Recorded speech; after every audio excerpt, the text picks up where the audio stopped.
तेव्हा मग काय करायचं, तेव्हा मग उपयोगी पडतो आपल्याला झिरो FIR. तर झिरो FIR काय सांगतो आपल्याला, मी तुम्हाला अगदी सोप्या भाषेत सांगते. झिरो FIR ची जी तरतूद आहे ती आपल्या नवीन कायद्यामध्ये म्हणजे भारतीय नागरिक सुरक्षा संहिता 2023 मध्ये करण्यात आलेली आहे. ज्याच्यामध्ये आपल्याला दिसते की जे सेक्शन 173 चे जे कलम 1 आहे त्यामध्ये त्यामध्ये नमूद केलेलं आहे की इररिस्पेक्टिव्ह ऑफ ज्युरिस्डिक्शन म्हणजे कोणत्याही हद्दीचा किंवा ज्युरिस्डिक्शनचा तिथे प्रश्न येणार नाही जेव्हा तुम्ही FIR दाखल करायला जा.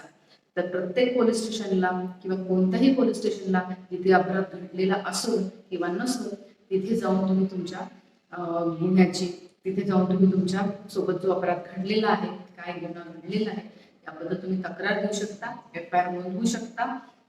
आणि जे पोलीस कर्मचारी आहेत ते तुम्हाला नाही म्हणू शकणार नाही, त्यांना ती FIR नोंद करूनच घ्यावी लागेल.